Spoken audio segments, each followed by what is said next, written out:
Hey everybody out there in Twitch land, this is Doc with the Gamer Seuss Twitch channel. We're getting ready for a show. We're running just a couple minutes late. Lurch is trying to actually get in contact with Angel. It sounds like he's coming in here a little bit, as I can hear him a little bit in the background. But I'm just logged in early to do a sound check. Actually, it's not even early now, it's 8:01. So we're going to do a real quick sound check. Just to I was checking if you were joining the podcast. Let's see here. Let me will join the podcast. Is that starting right now? Yeah. Yeah, let me go ahead and just do a... I'll be a little late, like 30 minutes late. Okay. I heard that. All right, thank you. You heard that? 30 minutes late, yeah, and we are broadcasting right now. I'm about to do the sound check. So check Okay. 1, 2, check 1, 2. Check, check, check. Check, check, check. Check, check, check. Okay, I kind of hear it. It might need to be up a little bit. You can kind of hear me? Well, I was, yeah, on the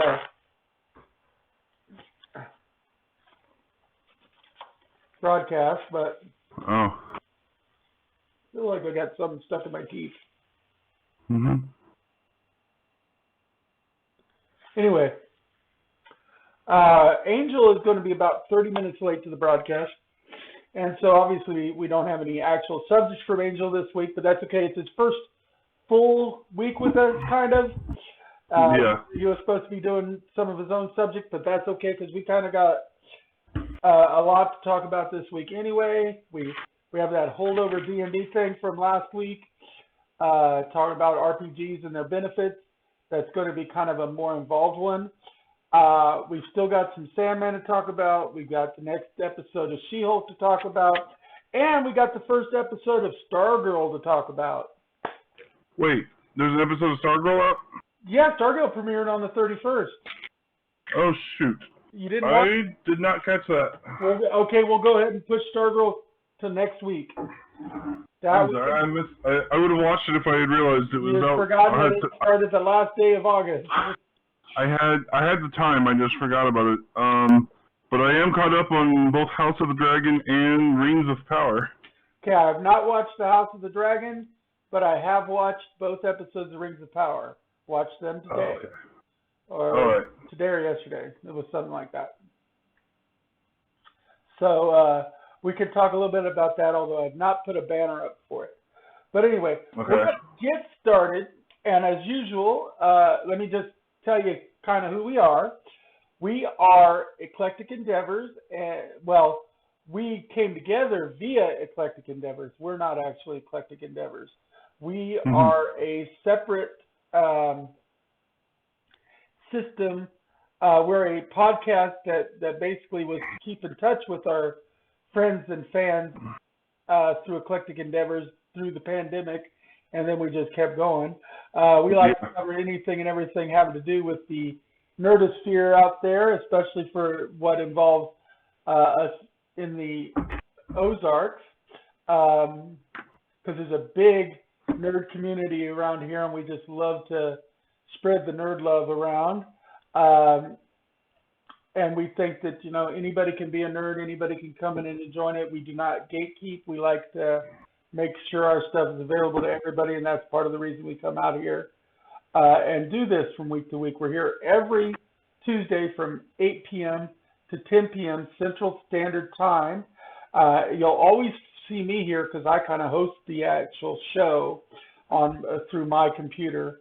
And then just about every week you're going to see my co-host Lurch. In fact, if Lurch can't make it, I probably don't do the show most of the time. But now we've also taken our oftentimes special guest Angel, you know, who used to just come in for certain media content.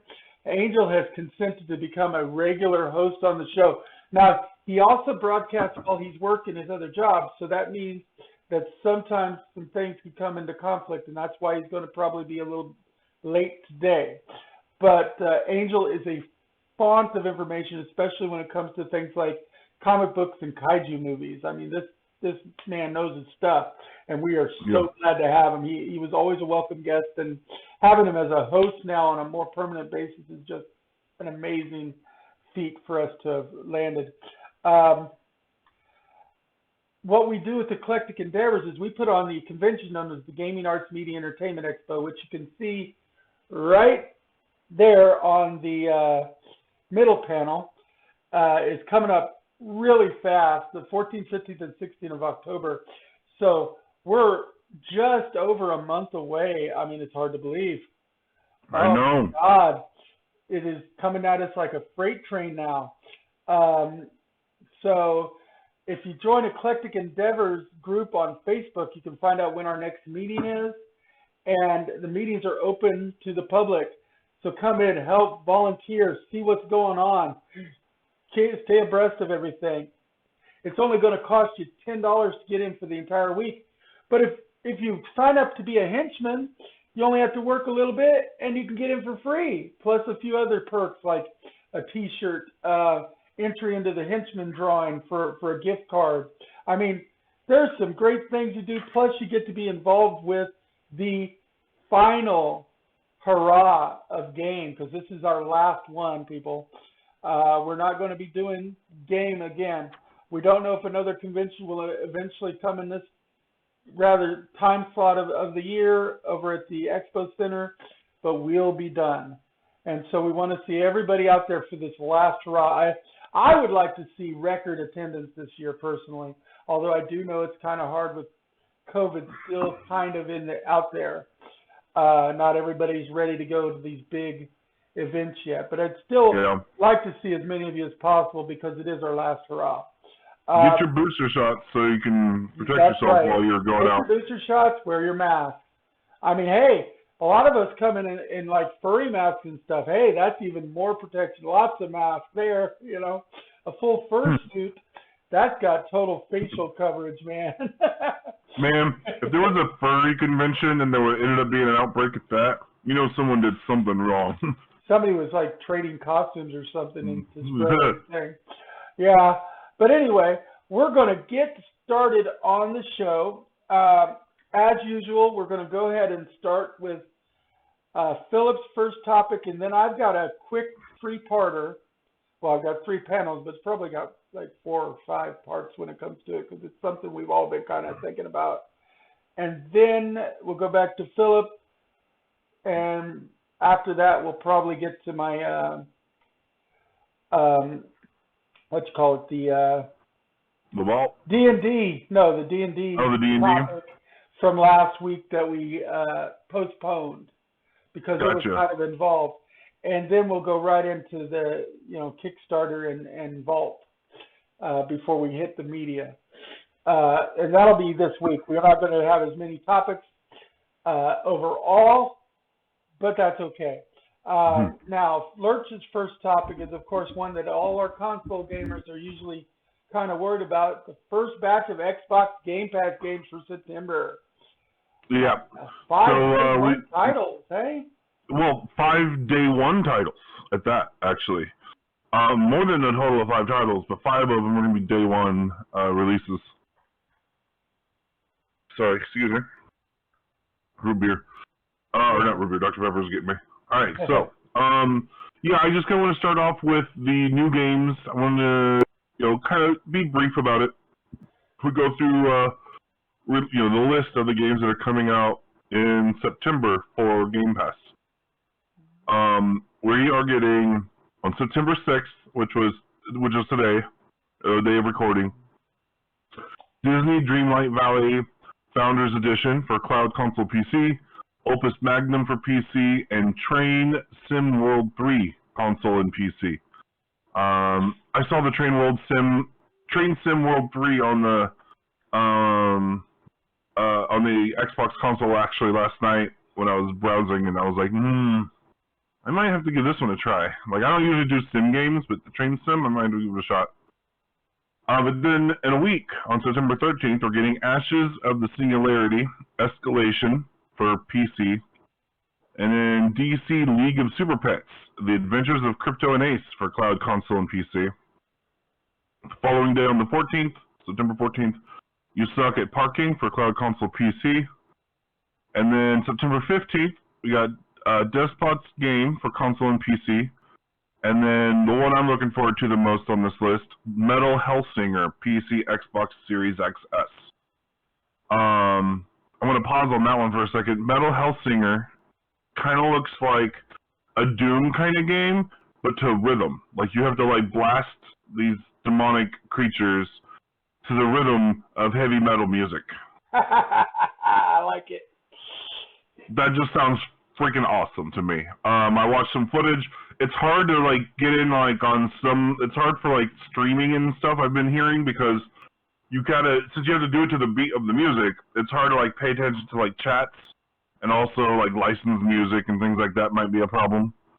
I don't know if that's one that's gonna get a lot of streams, but I do think that I do hope that game is as good as it looks, because it just looks like a freaking blast. And then those are the Xbox games, and I forget which ones of these are day ones, but it's good to see, Xbox is keeping things moving.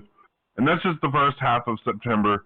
We don't know what's going to come out in the last. There might be more announced later for the last part of September as well. But those are what we know so far. The day one, does that mean it's the day one that it comes out as a game period? Because it obviously... Yes.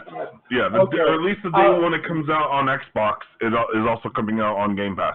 Okay, because I was first thinking it was day one of the month. So I was like, whoa, wait a minute, where's 5? Yeah. But now yeah, I'm okay.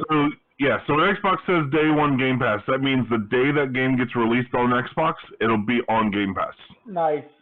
Okay. Which that is pretty cool. That clarifies it for me. But that's pretty good. Nice little bunch of games. A few of them I could see excitement for, especially that DC League of Super Pets.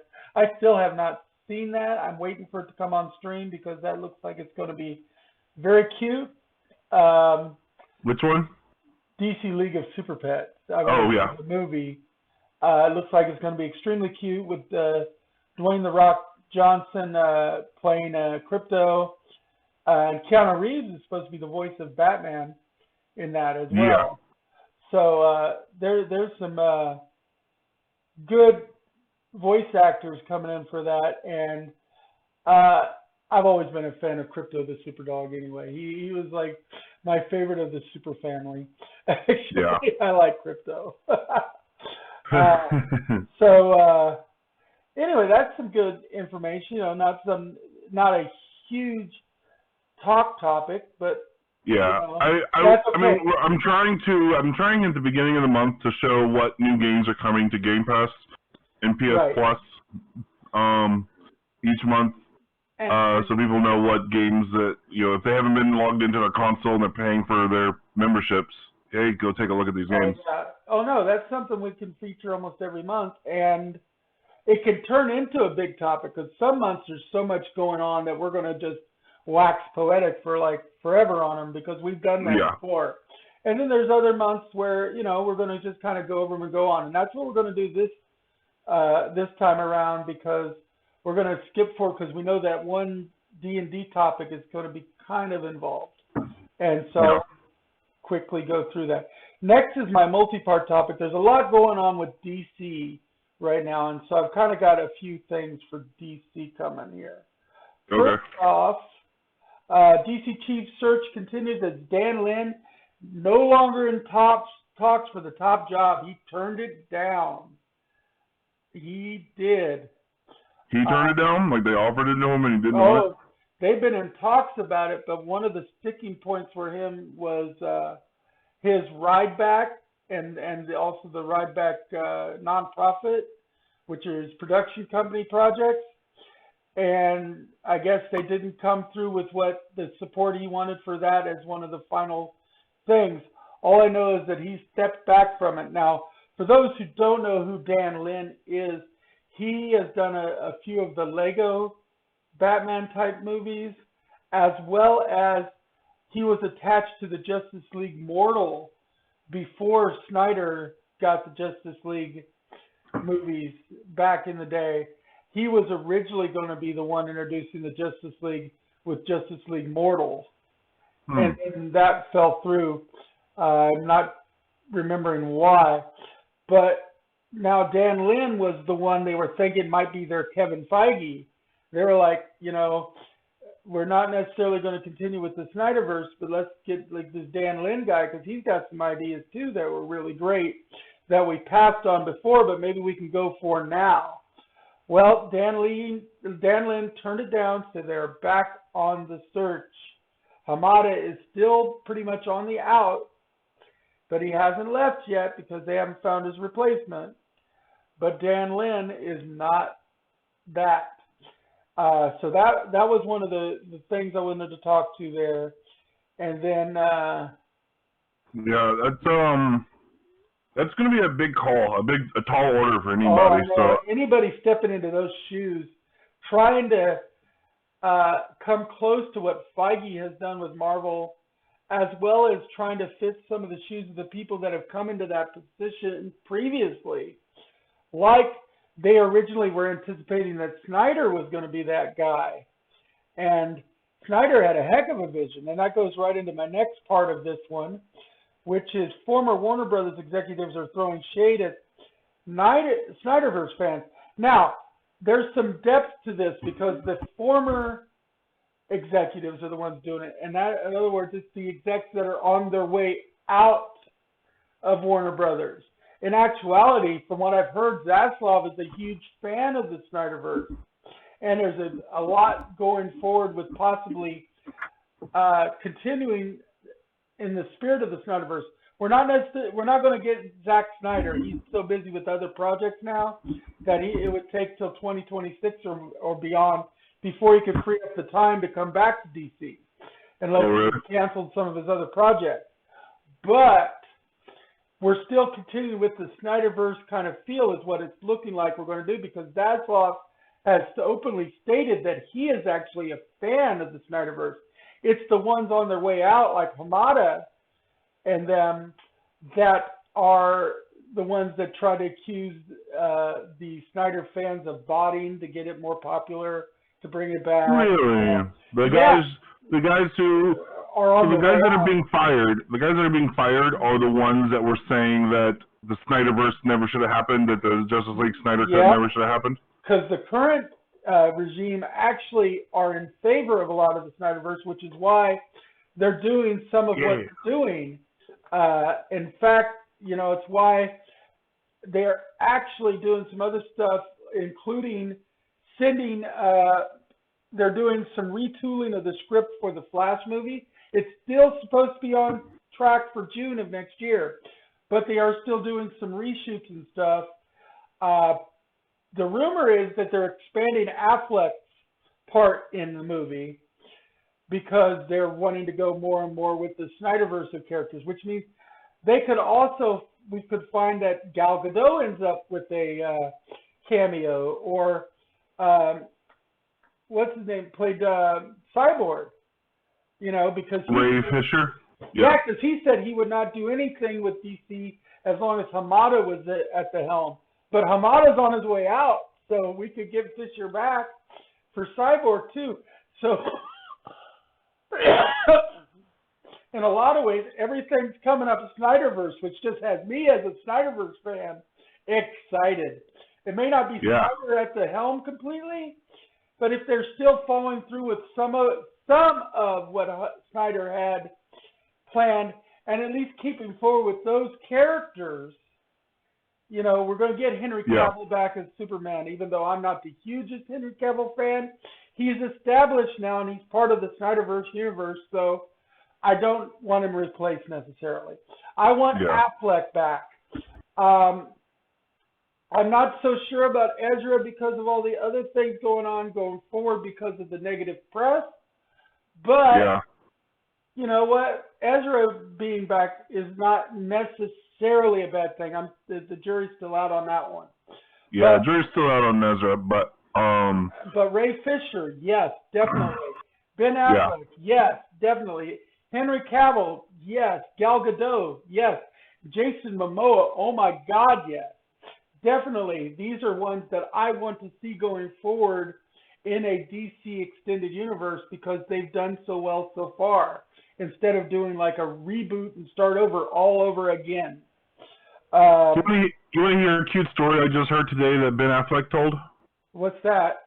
When he was working on, I don't remember if it was before or after the movie came out, but back when, a couple years ago, for Halloween, his son wanted to dress up as Batman. When he was doing Batman movie, he was at the Halloween store, shopping for Batman costumes for his son, when he ran into Christian Bale in the Batman section. And if I remember right, they were there because his son was shopping, wanting a Batman costume too. Oh, this is before. This is before they filmed, because Ben Affleck did ask. Never said which movie. Yeah, it was before Batman v Superman. Superman? Okay. So it was before they filmed for Batman v Superman, and so Ben Affleck asked Christian Bale if he had any advice or any tips or whatever for playing Batman, and Christian Bale said, "Make sure that the costume has a zipper in it so you can piss on your own." I had to go 3 movies that requiring someone else to help me go to the restroom. Oh, geez, yeah. Oh my God, that's good advice. Good advice, man. I can't fault him for that one. Mm-hmm. And it shows that Christian Bale is just a really good guy for giving that kind of good sense advice and being humorous at the same time. I like that. I've always kind of liked Christian Bale for his Batman portrayals, and so. Dude, I was a fan of his before Batman. I liked Christian Bale back when he did The Prestige. I think that was the movie that made me go, God, I really like this guy as an actor. The Prestige. So my first major exposure to Christian Bale was actually the Nolan Batman. Yeah. Before that, I might have seen him in something, but I never really noticed him. Anyway, going on with more on the DC front, like I said, this is a multi-parter. Next, we have some Black Adam stuff too. Black Adam's first test audience are absolutely gushing about the new video. He said he was there for the test screening because he likes to hide in the back when they do the test screening of his movie, and that way he can be in on the feedback afterwards. And which movie was it? I'm sorry, I missed something. Dwayne the Rock Johnson was just recently showed some video of some of the reactions he got at his first test audience for the test screening of Black Adam. And of course, if you don't know, Dwayne likes to sneak in the back of these test screenings and not let anybody know he's there until after they see the test screening, and then he kind of shocks them at the end and gets their feedback after they calm down a little bit, of course, because Rock Johnson there. And he said that they were absolutely gushing about it, so it's getting phenomenal reviews, which is good, because some of the stuff going into Black Adam has not been as highly anticipated lately because of all the delays and everything else, and it's not actually high on some of the list of movies that are coming up by some of the reviewers. But these test screenings supposedly did phenomenally well, and they're already in talks about possibly doing some spin-off stuff with some of the characters from the Black Adam. So it is going to be, as they've said before, as I also have in a few others, it's meant to be one of their tentpole movies. So it'll be great if the Black Adam does gangbuster like it looks like it's going to do. I'm really looking forward to it, and it's still on target for its October 21st release, I think it was. Yeah, October 21st. I just looked it up while you were chatting because I was like, I was like, I think that's in October. Let me double check. And so I looked it up. Yeah. Okay, I'm looking forward to it. It looks really good. Yeah, and it is. To be honest, almost any movie that I've seen that has The Rock in it, I enjoyed. So I haven't watched the Fast and Furious movies that he's in, so I don't know about that. But they might be good too. I don't know. But I think every movie I've seen with The Rock, I had a good time with. Oh yeah, The Rock's an amazing actor, and he's actually very facile at comedy too, Yeah. which is great.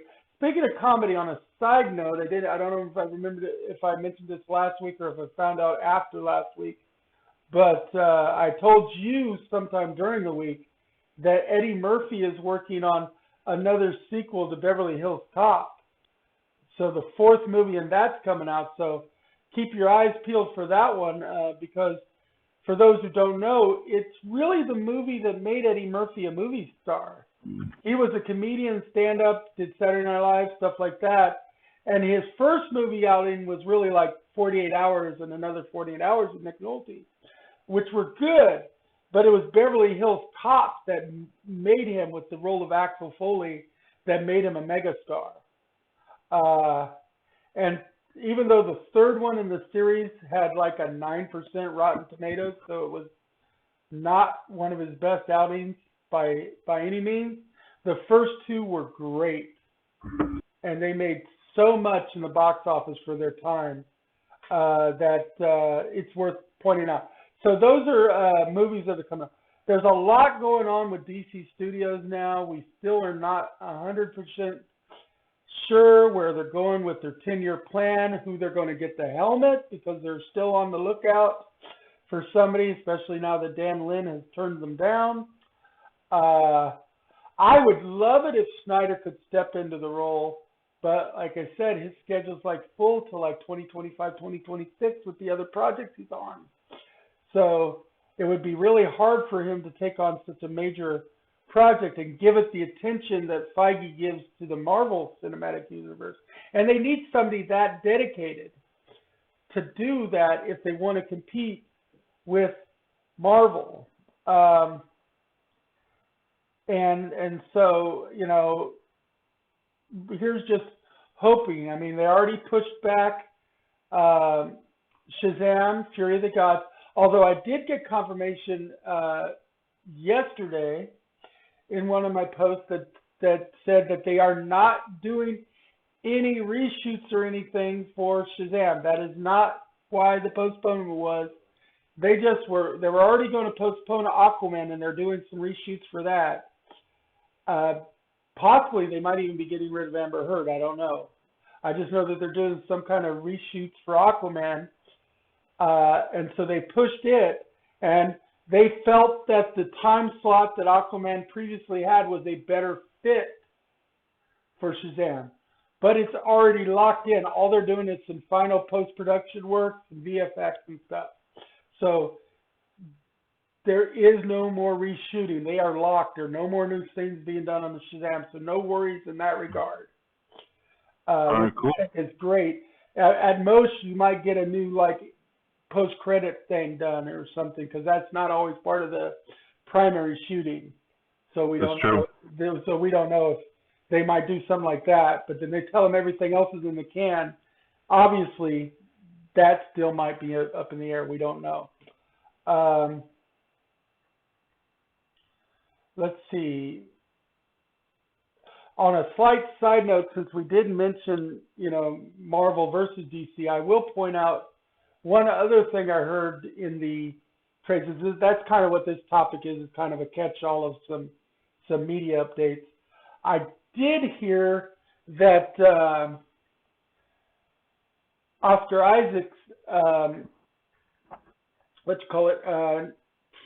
Moon Knight got a nomination for an Emmy for a limited series, which may prevent a second season, because a limited series by definition is not meant to have any other seasons. However, it's not an absolute guarantee, although right after they got that Emmy nomination, they did pull Moon Knight out of the opening credit scene Marvel montage for She-Hulk. So, I wouldn't put in single ounce of weight into predicting what Marvel is doing. Yeah, I know. In terms of them including or not including a shot in that little Marvel logo. Because that Marvel logo thing that little series of images, It's so it seems beautiful. to change episode to episode, movie by movie. It's always a little bit different. And when you have, 30 movies and shows that you're referencing, not everything can make the cut You kind of every want to single rotate time. through them a little bit so everybody gets a little screen time. Yeah. Also, it's coincidence that right after they got that Emmy nomination, they pulled it. But then some of the people, including Oscar Isaac, were seen in Cairo. And and when Oscar Isaac and them were asked about that, Oscar's response was, well, why else would we be in Cairo? So it's very hopeful for a second season of Moon Knight, which was not intended to get a second season, but there have been a couple cases where a limited series end up getting picked up for another season. And so I would love it, because for one thing, the Jake Lockley finale of Moon Knight totally begs for a continuation. Yeah. We need to pick up from there and see what's going on with Jake Lockley, whether it's another season or in a movie somewhere. He's coming back. Somebody's movie, something, because we got to see Jake Lockley. We've got to see Jake Lockley. So yeah, there's just so much going on in the movies right now. Last final mention of a movie, and then I'm going to move on because I don't want to spend too much time on it. Since you've been talking so much about D23, I thought I'd remind people that this upcoming weekend is D23 Expo. I was going to mention that too, but that wasn't going to be the movie thing. But yeah, D23 starts the 9th, and the other thing I was going to mention from DC that I've almost forgotten until you just reminded me, they canceled DC Fandom too. Now, their given excuse, and it's a viable one, is that now that they're starting to be able to go to live cons and everything again, they want to move away from the virtual con, even though it's more inclusive, more people can participate in it. They can now send their talent out to Comic Cons and stuff again and meet their fans live, so they don't need to focus on that. And it's also the other side underbelly of that is they're trying to distance themselves from a lot of the decisions that were made by Warner Brothers Media, the precursor to Warner Brothers Discovery. And Warner Brothers Media was big behind fandom.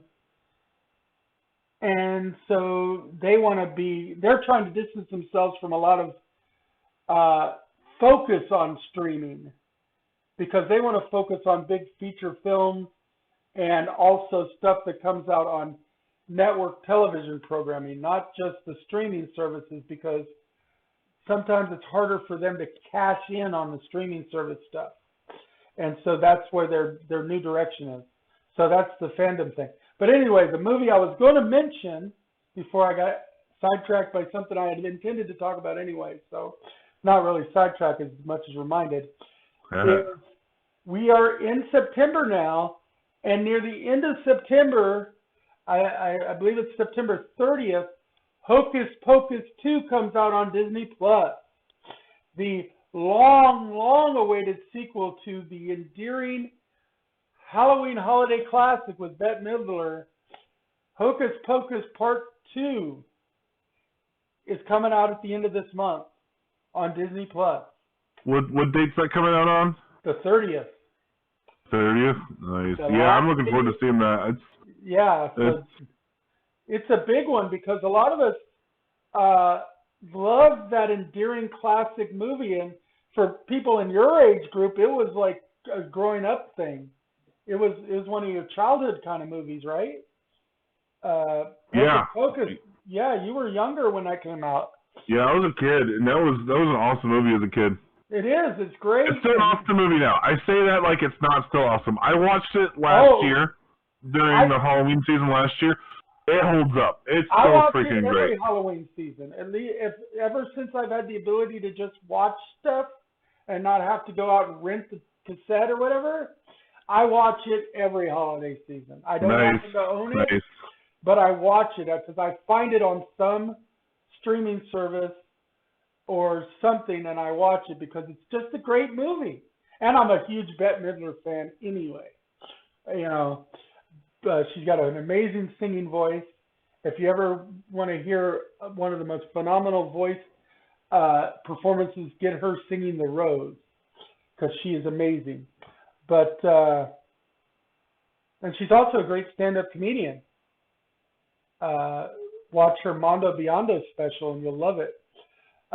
Anyway, we're going to move forward now. Lots of delays here to Lurch's next topic. And while he does that, I just finished dinner right before the show, so now it's restroom time again. Oh boy. Okay. So, next thing I was going to talk about is the PlayStation Plus monthly games. I talked a little bit about the Xbox Live games earlier. PlayStation Plus has the new catalog up or revealed for this month. It actually should be, some of these should be live today because of Tuesday.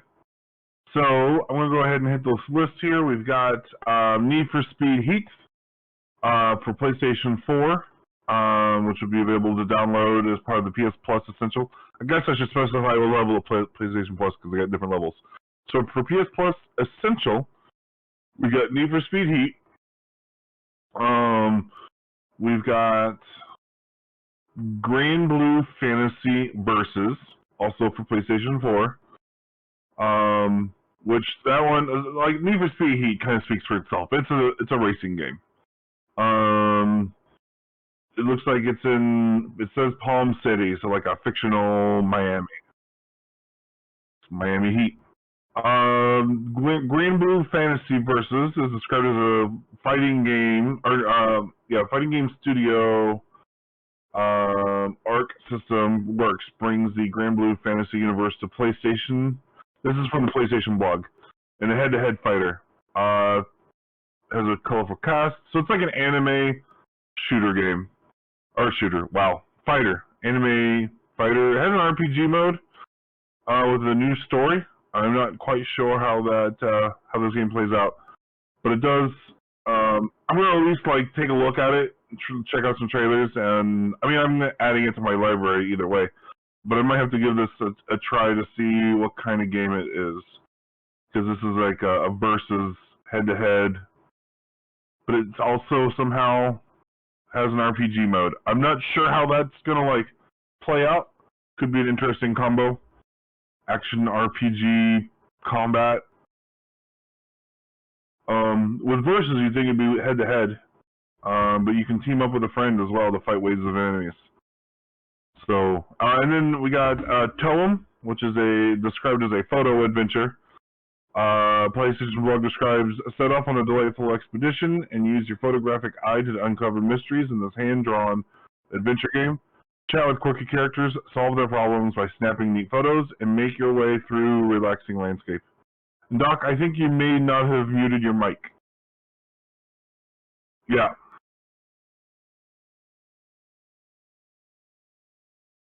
Yeah.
I know we recently got Wave Race 64 for an N64 game, and I feel like there's something that was just announced that I am forgetting about. You're gonna kick yourself later. Can you guys I hear me? am gonna kick myself later. Ooh, Bayonetta comes out on September 30th. Can you hear me? Yes, we can hear you. Okay, great. And I'm trying to get it back to showing camera.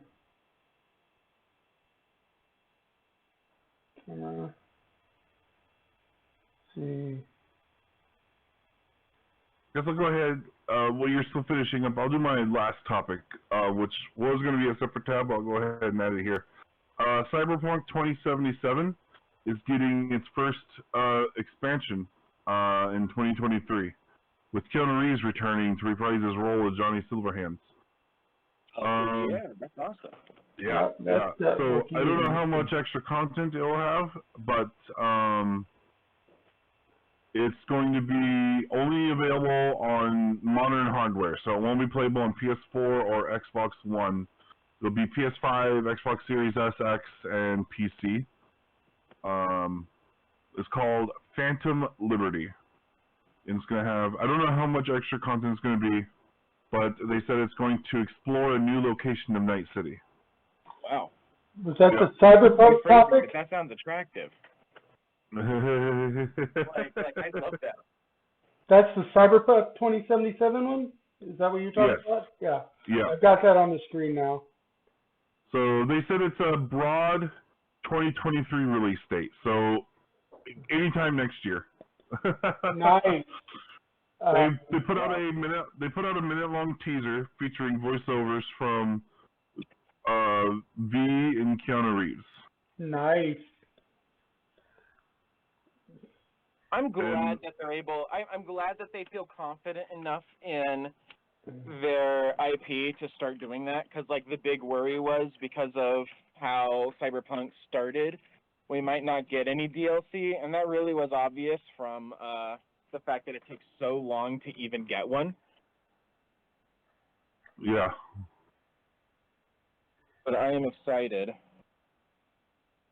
So, also in addition to that, they announced a wave of quality of life updates with its final major patch for last-gen consoles.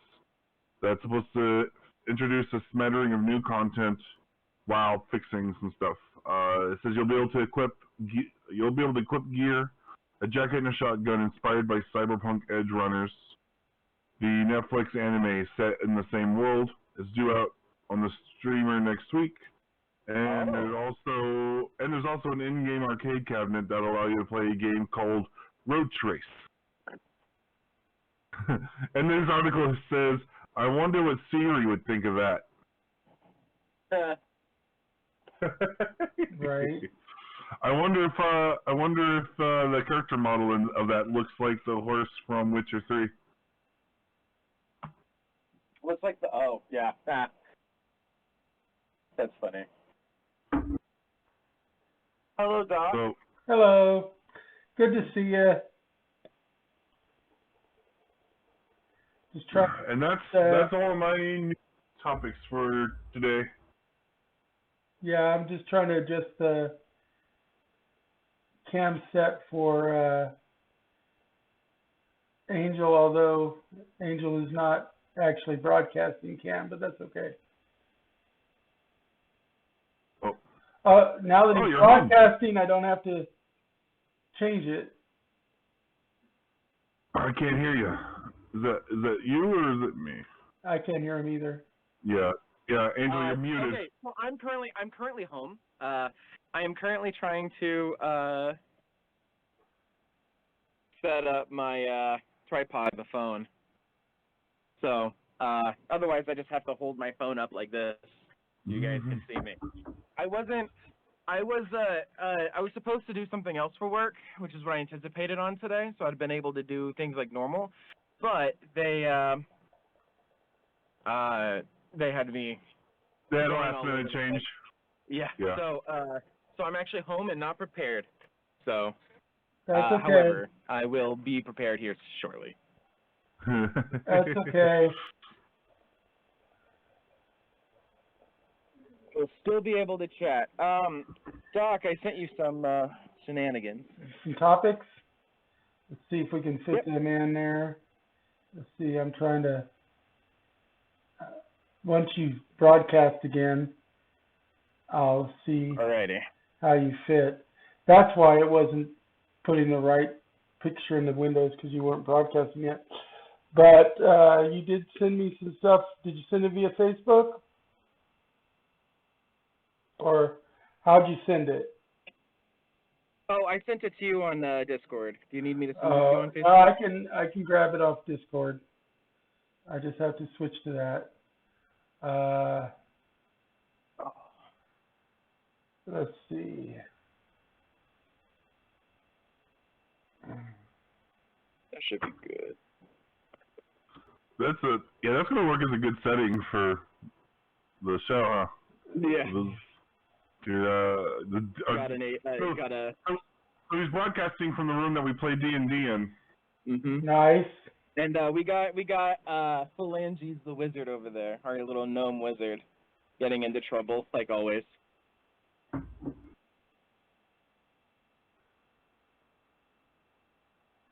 And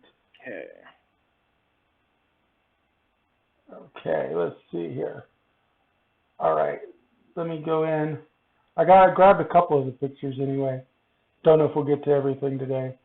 Let's see. Oh, I forgot about this topic I had up here too. Dungeons and Dragons is getting a webtoon on the webtoon app, but I can cover that another time. We did Cyberpunk already. The scientific benefits of tabletop gaming, that's going to be pretty involved, so let's wait on that right off the bat. So let's go to one of your topics first. There, Angel. I've shown a picture of what looks like a monkey man from Spelljammers, in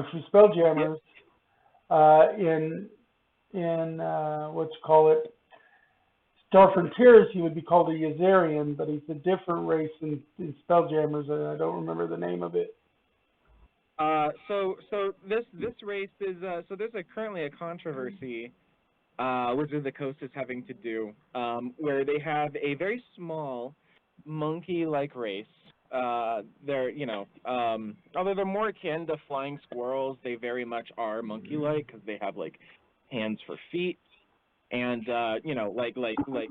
and they're kind of getting controversy because in the new Spelljammers release there is a statement about how they are racially mistreated and like they're usually a slave race and whippings and it's a whole mess that people are saying, okay, you're kind of being like really insensitive, Wizards, because like it is like reminiscent of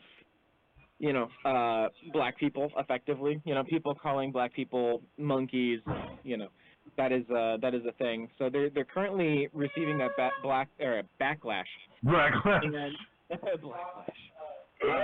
Rightfully so.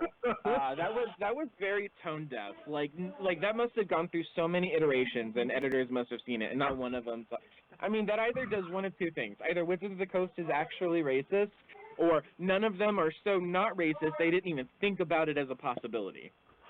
And I don't know. So Wizards of the Coast, to their part, say that on all of the digital versions they are removing that bit of lore about them being slaves. Which, good, because almost every race from the D&D universe has been slaves at some point. And that's just kind of like a common theme.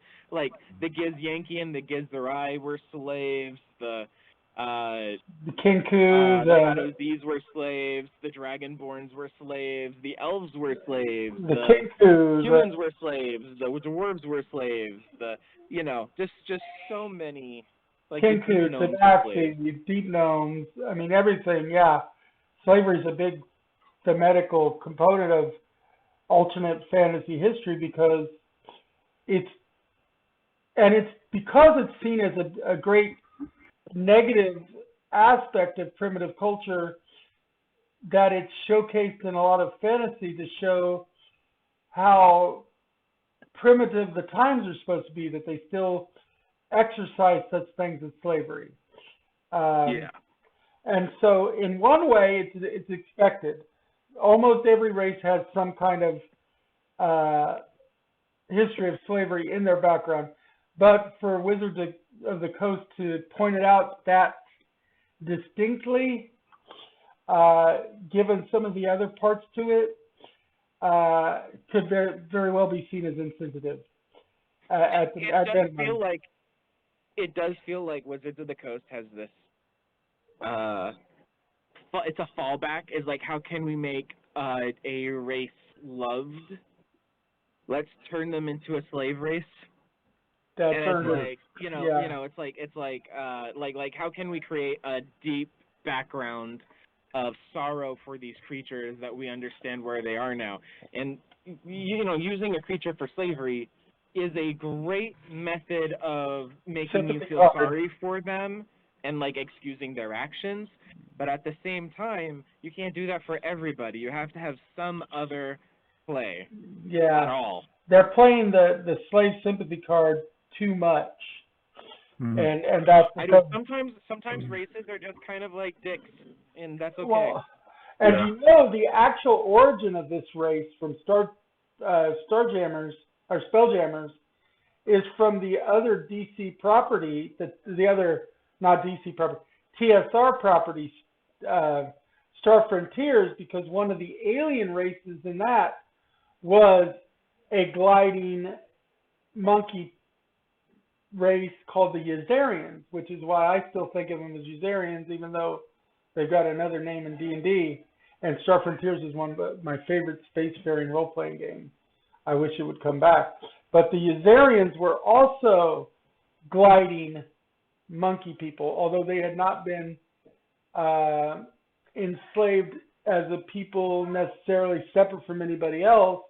But in the Star Frontiers world, there's one main enemy race, which happens to be a lizard folk, which is kind of common, called the Sathar, and they try to enslave everybody in the galaxy. So it was a universal thing there too.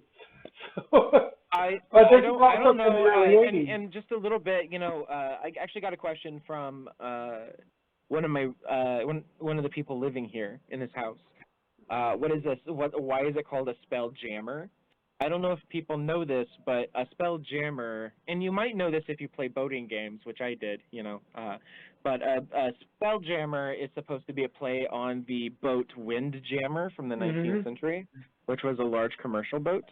So they used sails, and so that's all it is. It's just like instead of wind, it's spells. Yeah, they're propelled through the phlogiston through the use of the phlogiston was how Gary Gygax pronounced it, and they were propelled through the phlogiston via magical eldritch energies and different methods for different races.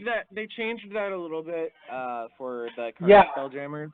I figured they probably did, but that was the original. Why they were called Spelljammers. Oh, I'm sorry. Go on. That's why they were called Spelljammers, though, is because they jammed through the phlogiston just like the old Windjammers did, except for their wind was magic. Yeah. Phlogiston is now it's like a solid air, effectively. It's like when people breathe it in, they suggest they feel like it's like like they're breathing in physical, like it's not air, it's like a matter. But it doesn't like hurt them, but it does put them in like a permanent sleep until someone can give them regular oxygen, which I think is really interesting. And just a little bit of like whatever, if you any level of fire at all, magical or otherwise, will set the place ablaze. Like all of the phlogiston. So in a lot of ways, the phlogiston has been turned into a type of magical ether. Yeah. Kind of. Because it puts you to sleep like ether, and it's highly flammable, and it has a heavy feeling in the lungs. That's ether. So phlogiston has been made into ether. Okay. Well, and since the phlogiston was kind of thought of as like an ether or ethereal plane, I can see where the pun comes in. Yeah. That was a powerful one. Yeah, so that's currently the controversy. So they're also all future reprintings of the book is going to have that bit of lore removed as well. Yes. So currently I think that it's going to be interesting the version of the book, because I do own the physical books. It's going to be interesting because I don't know if my books are going to be worth a lot now. Yeah, you never know. Because it's going to have more information than the second prints. You never know with a recall book, a book that's been changed because of something like that. Because look at what happened with the original deities and demigods. Yeah, look at Rise of Tiamat, which it went out of print, and then as soon as it went out of print, now each book is like $200. I have a Dragonomicon that is like a $445 book.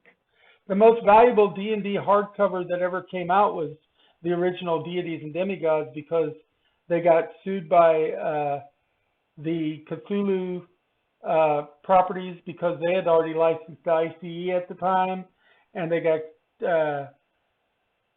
also sued by the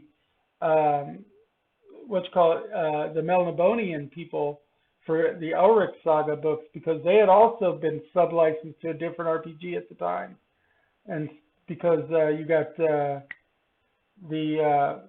I can't remember the name of the Hawk Moon was one of them, but and then Cthulhu was of course an ICE product, or not ICE, Chaosium product, and so they sued TSR at the time for including those mythos without permission, and so they had to immediately do a reprint and take those two sets out, and it became historically the most expensive of the hardbound original AD&D books. And I somewhere have 2 or 3 copies of it, but wow. They're not in great condition, so they're used. Are you wanting me to go to the second subject or no? Let's go ahead and go to your second subject, and then see what we got for time, because it's already 9:15.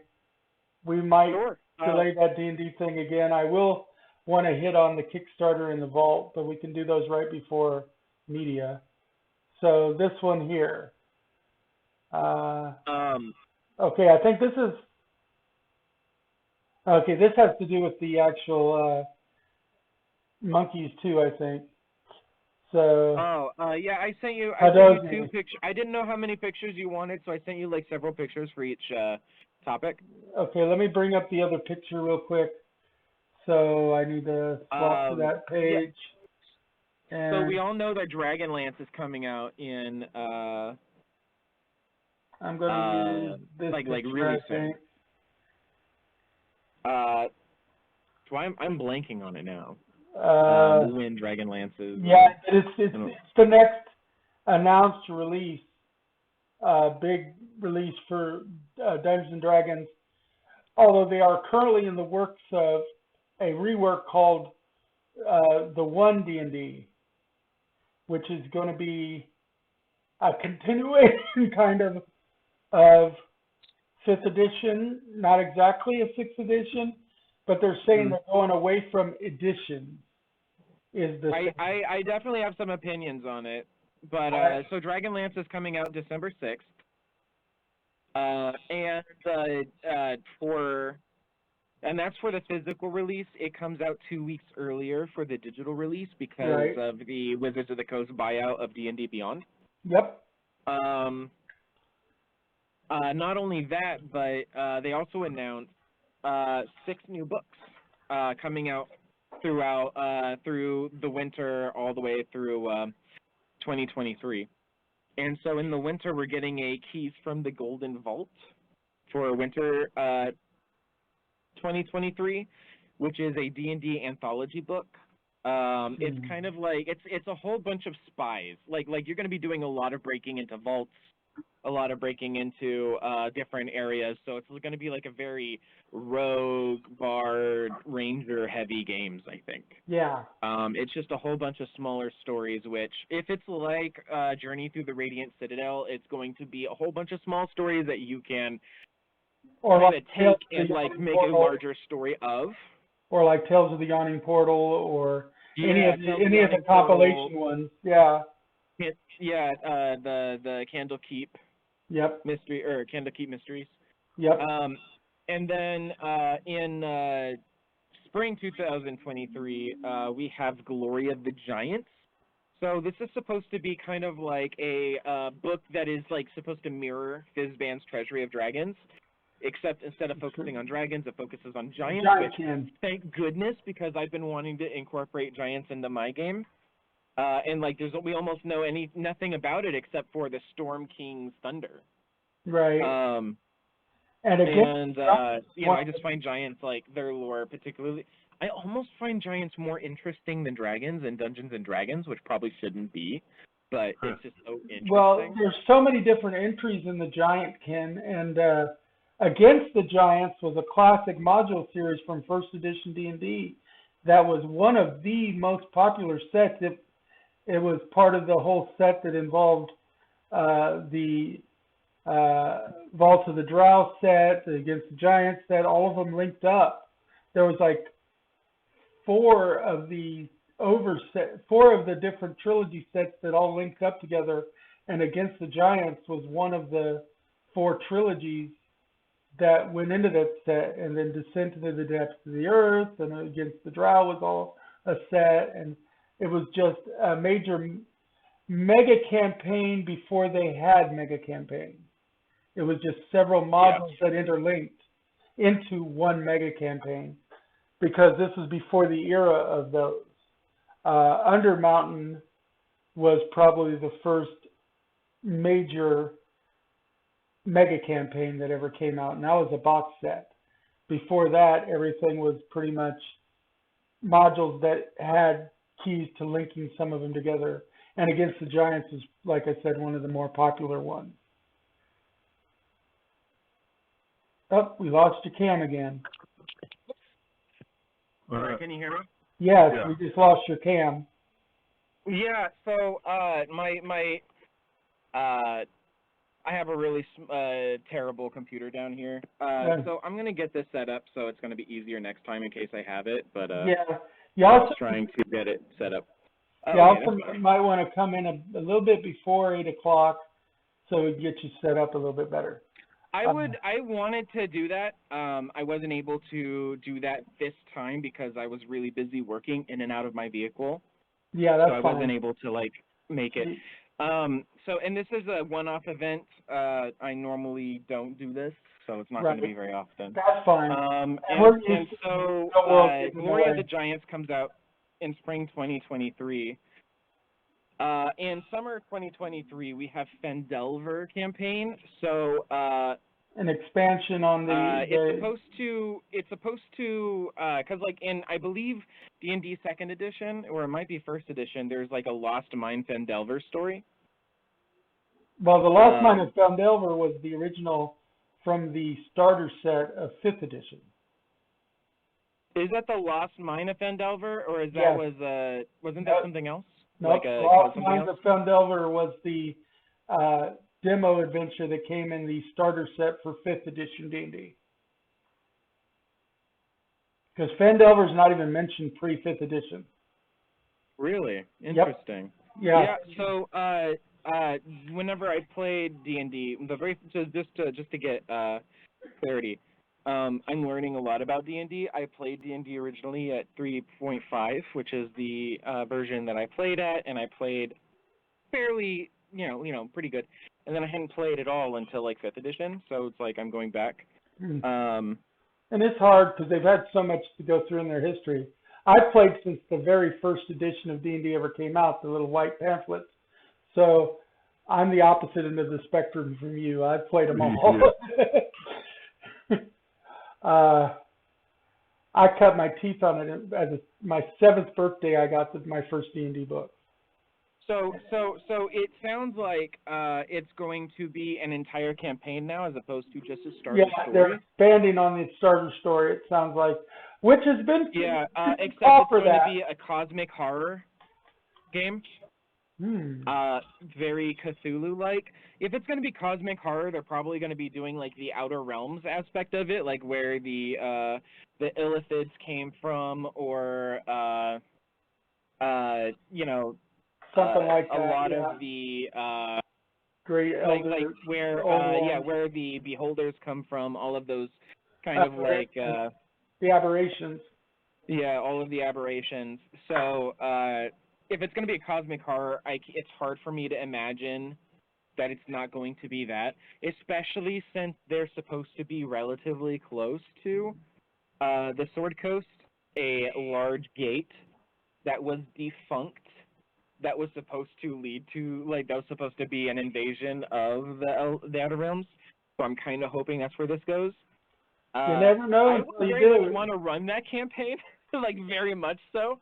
It might have to be a different campaign than the one I'm currently doing. smell Chris Perkins behind this, because that's one of Chris Perkins' babies. So I bet you Chris Perkins is highly involved with it. Because it sounds like something he would obsess on, which is a good thing. Chris Perkins is pretty imaginative. Yeah, there's so much going on with D&D. Like I said, they're in the early playtesting for D&D 1 right now. They're working on their own virtual tabletop. They're working on more integration. They're working on getting rid of the whole concept of editions and going just to it's D&D, which is kind of funny when you look at the permutation of the game, because it started out as just D&D. Then D&D became Basic Expert Companion Masters D&D. It was still D&D, but each one had a little sub thing in front of it.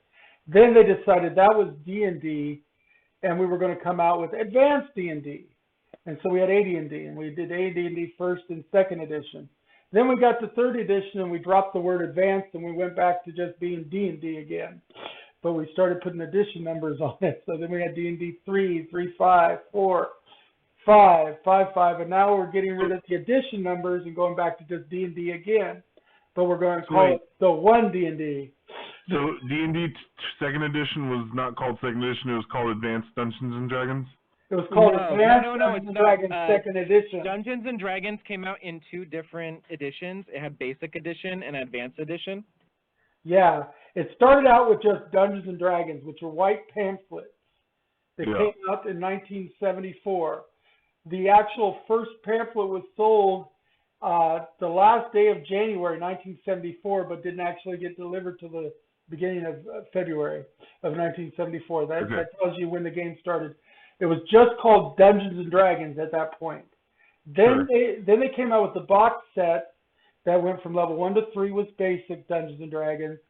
Then 4 to 6 was Expert, and then Companion, Masters, and Immortals. And that was still just Dungeons and Dragons. Then in 1978, 1979, they came out with Advanced Dungeons and Dragons, which was the first hardbound book.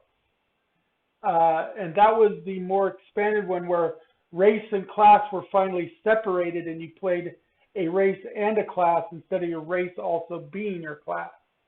And that went for a while, and then they came out with second edition Advanced Dungeons and Dragons.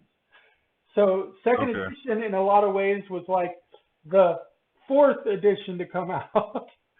And the editions before AD&D was called Basic, after AD&D came out. Yeah, it was switched to Basic, Expert, Companion, and Masters, or Rules Cyclopedia, which is later on what they came out with as a hardbound compilation of BECME. It was actually nicknamed BECME for the first initial of each of the boxes.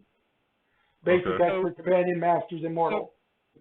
So to move on to the last one, something that I have particular interest in, which I will say I've been really into D&D recently, and I had no idea. I had no idea that this was a D&D game. I had no idea. I used to play Planescape Torment when I was younger. Like, I actually played that. Yeah, that was the alternative to Spell. I had a Windows 2000 Millennium Edition that I used to play Planescape Torment on. Yeah. And it apparently is a D&D setting. And because Planescape is coming out, which is the one I'm most looking forward to, aside from the Giants, the Planescape setting is coming out. So it'll come out with 3 books, just like Spelljammer, which is supposed to be the setting guide, then the bestiary, and then the adventure. It's and then like series of adventures that you can like set it in to like get you on the path of it. But essentially a little bit like Radiant Citadel, where you're just like plane hopping. Mm-hmm. It was a good. I absorbed myself a lot just before I got into Warcraft 3, The Frozen Throne. I was playing Planescape. Yeah. And little history for you. Little history for you on that. Halfway through the run of 2nd edition Advanced Dungeons and Dragons, near the beginning they came out with the Spelljammer setting, and Spelljammers was the big Planescape setting for them. The one where everybody was doing the planar travel. But about halfway through 2nd edition, they switched gears and came out with Planescape. And instead of doing the Phlogiston and the spelljamming ships, everybody now kind of traveled through mystic doorways to the City of Doors, Sigil, which is the central location in Planescape. And that became their focus for planar travel cosmology moving forward from that second half of 2nd edition going into 3rd edition. So which is going to be interesting because we already got that in the Radiant Citadel. Right. That was Radiant a Citadel Planescape allows you touching. To, like, travel through realms. Yeah, that was a Planescape touching rulebook without having them come out with the campaign setting. But now they're doing it now, fall 2023. It's exciting. Yeah, the fact that they're going to support both spelljamming and Planescape at the same time instead of giving up one for the other is really exciting because there's big fans of both in the older community. So, and the last book that we're going to be talking about is the Book of Many Things, which is supposed to be a companion to things that are thematically tied to the Deck of Many Things, which was like highly popularized with Critical Role. One of the most popular it was like magic a thing items, in D&D before that, but it was popularized largely because of that. And so that's going to give you a lot of context from that deck as well. Right, and for those who don't know, the Deck of Many Things is like a Mystic Terra deck that you have to state how it works mechanically in the game is you have to state how many cards you're going to pull out. And then you have to accept the effects of those cards as you pull them out. So if you say 13, chances are you're going to be thrust naked into another plane, probably floating there for the rest of eternity, like if you pull the wrong card. But you don't have to pull them all right away. Obscenely rich. Huh? But you don't have to pull them all right away. You actually do, or like it pulls itself if you don't pull them. Right, but you don't have to pull them right away. You can delay a little bit. You can let. Well, that's what I'm saying is like as an example, if you declare 13 cards, you have to pull out those 13 cards within a 24-hour period, or the cards are going to pull themselves out of the deck. There's no way you can avoid those cards once you've stated how many you want to pull out, them coming out. In older editions, you had longer, but you couldn't get rid of the deck until you pulled the number you'd stated. The way it currently works. And the deck would disappear after you pulled the last card. So, generally people in tight spaces will feel compelled to use the deck. Yeah. And it'll really hurt them or help them quite a bit, you know. Yeah, because and there are some inconsequential cards, but then there's some major doozies in there. And that's why you always want to pull more than one card, because if you just get one inconsequential or worse, a bad card, you're hoping that a good card will come afterwards and help save you. Or will solve whatever situation prompted you to do it in the first place. It's a very extreme magic item. It's one of Gygax's babies. He created that one, and it's been maliciously used throughout the years by many a DM to add chaos into their game. It's kind of like wishes. I've been debating if I want to do probably later levels. I might introduce a deck of many things because, like, I think it'd be fun to switch up when everybody's so powerful. It's not something you want to give to your really super low characters because it could screw them up way too much or power level them way too fast. But giving it to your mid-level characters, something in the mid-range, is about your sweet spot for the deck of many things. Mid to high level is when you want to start doing it because chaos ensues, and if anybody who knows me knows I love chaos magic. So deck of many things is one of my favorites. Okay, we're going to jump out of that. Like I said, we're going to go ahead and postpone the big Dungeons and Dragons topic from last week another week, because that's a pretty hefty topic, and we can almost make a whole show out of it still. Mm-hmm. So I want to make sure we have more time before we dig into it. So I'm going to get to our Kickstarter and then our Vault recommendation. Now, our Kickstarter is a kind of a funny one this time. It's only going to take a few minutes. It's a children's book called A Kaiju Christmas, a 40-page children's book done kind of in the style of A Nightmare Before Christmas, but with kaiju. A giant snow monster comes to ruin Christmas, and it's for kids of all ages.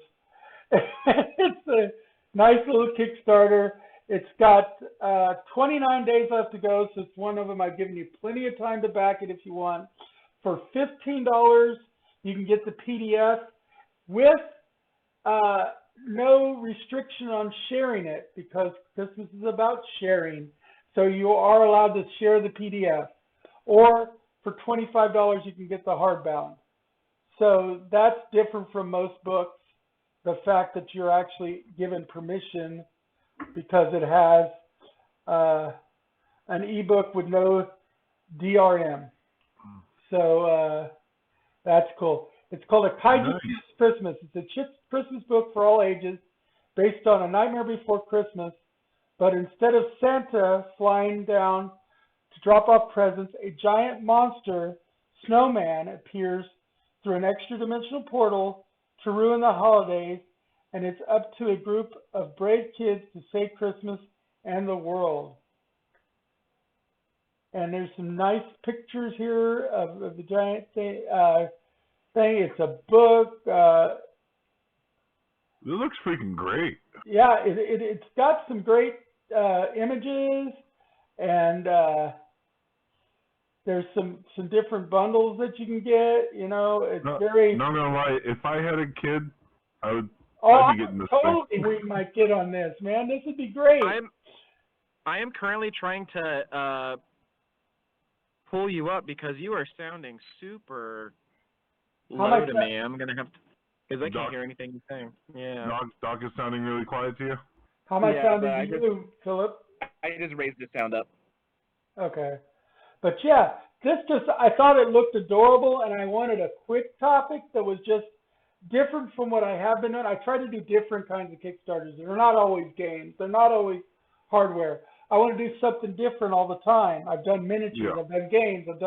But this is a kid's book, and I just thought it's cute and in perfect time for Halloween and Christmas, which Nightmare Before Christmas is kind of a crossover between Halloween and Christmas.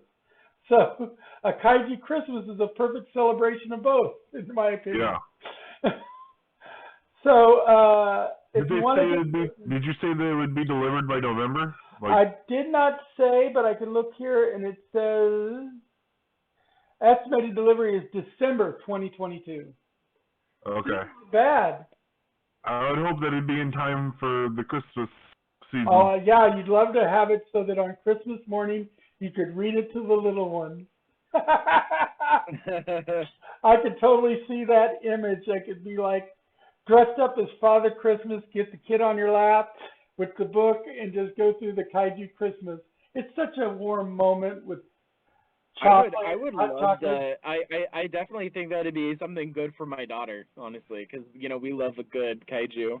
Yeah, right. I knew you would be interested in this just because the word Thank you. kaiju was involved. Because I know you, like me and like Lurch, are a big kaiju fan. And so, what better than a kaiju Christmas, right? Yeah, no, nothing. Nothing wrong with that at all. Oh yeah, no. If I could like put kaiju into every aspect of my life, including Christmas, I would. Yeah. I mean, Hey. we already kind of got that at risk of. Ooh, I was gonna make a joke. How? We don't. We're listed as an adult channel. Make any joke you want. Yeah. Oh, okay. All right, because I was about to say we already have kind of like a kaiju Jesus in Argentina, isn't it? Like the big Jesus on the cross. So it's like yeah. we're already almost there to kaiju Christmas. Right. Yeah. I mean, kaiju should be part of every aspect of life. I mean, what is the Tarrasque in D&D but a kaiju? I mean, really. Oh, yeah, you're right. I've already I've been looking at the Tarrasque like hard. I was like, how can I turn this into Godzilla? I described it as to my girlfriend just a week or so ago because there was there was a meme on Facebook about the DM says, okay, you're starting the adventure inside a and everybody's like, yeah, tavern, we know it. It says, let me finish. Inside a Tarrasque, and like, oh shit.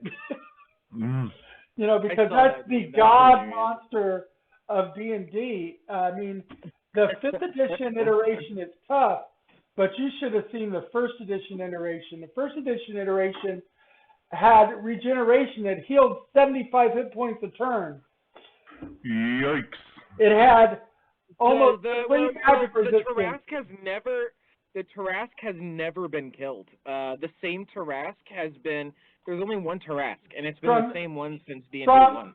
Well, depending on the world, because different DMs could actually say, legend has it there's only one Tarrasque.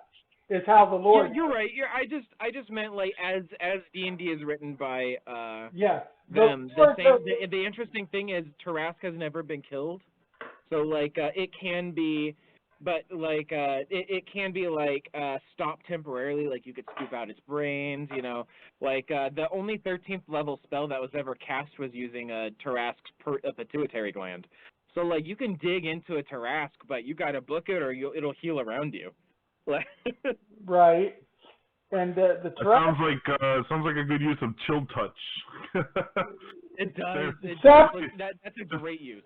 Just every 6 seconds, someone casts chill touch on it and keep it dead. That could be an interesting like kingdom. Like there's like a kingdom that has like a fortress built around one, and around the clock spellcasters are just every 6 seconds recasting chill touch to keep it. Depending on the edition version of the Tarrasque you have, they had almost perfect spell resistance or spell reflective armor. So you got to really watch it with the Tarrasque. Cultural origin. Yeah. The only way to kill it, canonically, as canonical as D&D can be, but it's said that the only way to kill it is with a wish spell. Yeah, among other things.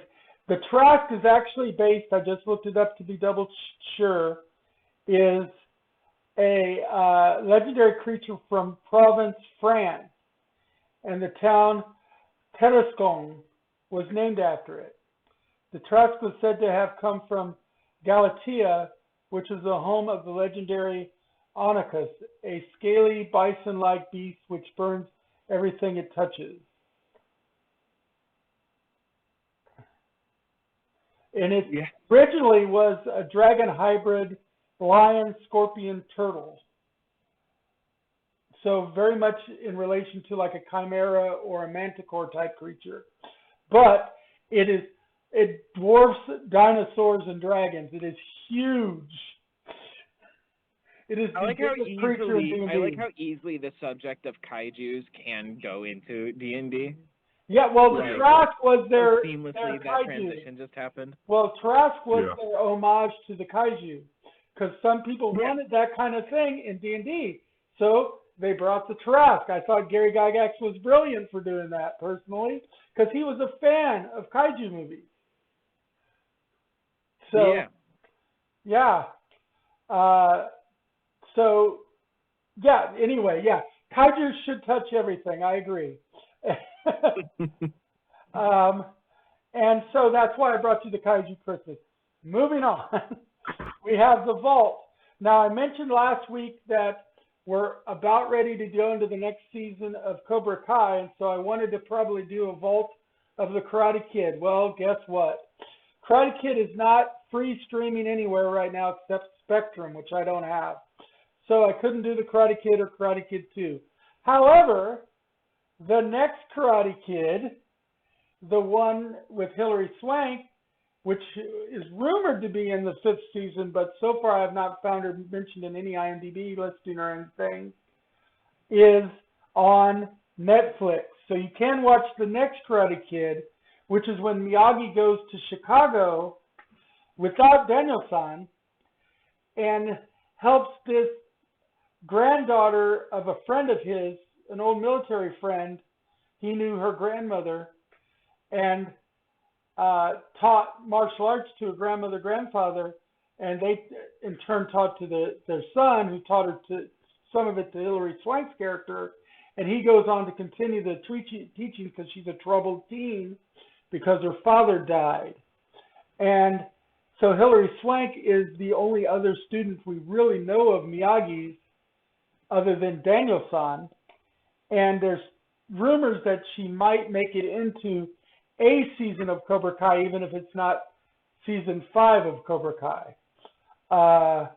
So if you get a chance, it's based in Chicago instead of being based, in Encino, which is basically where the Karate Kid is. And, you get to see some great Pat Morita, and Pat Morita is just a great actor regardless. And the Karate Kid is a classic part of our culture, especially our martial arts movie culture. And so if you're one of the more modern day nerds, you may not have seen it. I do recommend you see this and the two that come before it, even if you have to go rent it from like Prime Video or Vudu for like $2.99. I think you can rent them. So I have to say, given the context of the 90s where it was coming out and like nerd was such like a terrible slang, wasn't it like the jarheads and like the people with like power fantasies that oftentimes like watched Karate Kid? I mean, it wasn't like the nerds who ever felt empowered by it. Well, no, it was both. It was the jarheads and it was the nerds that wanted to be able to fight back, because sometimes the Karate Kid was the nerdy kid that got to fight the jock. And that was the thing. So it was the underdog story. I don't think there was a single kid in my class who didn't want to be the Karate Kid. Yeah, everybody wanted to. It didn't matter if you was a nerd, a jock, a jarhead, anything. You wanted to be the Karate Kid because you wanted to be able to break boards and break ice and kick butt the people that were 3 times your size, or groups of 5 or 10 or 20 people. You wanted to be Bruce Lee, you wanted to be Chuck Norris, and you wanted to be Daniel-san, or even more, even for young kids, you wanted to be Mr. Miyagi because he was a badass. He didn't want to fight, but when he did, he was a badass. So everybody wanted to be him. So if you get a chance, I'm calling to you modern day nerds out there, plus you nostalgia nerds that haven't visited for a while. Hit up the Karate Kid and then go over and watch Cobra Kai, because it's worth it. Cobra Kai is just such an amazing story, and by the end of this week, Cobra Kai Season 5 will have started, and we'll be going in deep again for more Cobra Kai. What service is Cobra Kai on again? Netflix. Netflix? Netflix. Yeah, Cobra Kai is Netflix. So, and they're talking about more character development. Also, just so you know, one of the characters, Miguel from Cobra Kai, is the actor that they cast in the movie for Blue Beetle. I love that. Blue Beetle is one of my favorite like ancillary characters. What's Right. his name? I was about to say Miguel O'Hara, but that's 2099 Spider-Man. Right. And I couldn't pronounce his name even if I tried. But yeah, the guy that's playing Miguel is the one that's going to be playing Blue Beetle, which I think is fantastic.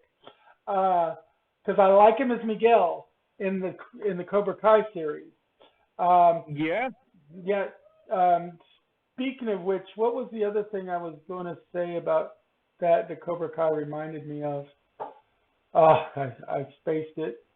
I'll probably think of it at another time. Although I do have a hot thing that just came in when I took my little bathroom break. I read the news articles as I do that. And they did say when they anticipate the Black Adam trailer to drop this week. Jaime Reyes. I'm sorry. I just had to. It's Jaime Reyes. Jaime Reyes is name. the character name, yes, for the Blue Beetle. Yeah. Sorry, go on. But yeah, I thought you were trying to think of the actor's name, which I couldn't even begin to pronounce. Yeah, they have said that the Black Adam trailer is going to drop sometime this week, and the anticipation is on the 8th during Thursday Night Football. Not that I'm a football watcher, but that means that by the end of the week, we'll be watching, because October's right around the corner, so they've got to start amping up the publicity tour for Black Adam. So the big trailer, the new trailer dropping this week is an exciting thing to hear. But that's not the thing that Karate Kid had mainly reminded me of. But I'm not... I know it reminded me of the Blue Beetle thing. Maybe that was it. Maybe I didn't have anything else. Anyway, that's my From the Vault this time around. I still also say, if you haven't seen it, watch the Karate Kid 1 and 2, even if you got to pay $3 to $5 to rent it from Prime or Vudu or Apple TV, because they all have it on the rental, and it's like under $5-6, and you can just rent it, and it's good. You actually, the first time we really get to see Pat Morita was back in the 70s. He was one of the guest players on MASH, and then he was also part of Happy Days. Oh, Happy Days. Yeah, he was one of the two owners of Mel's Diner on Happy Days.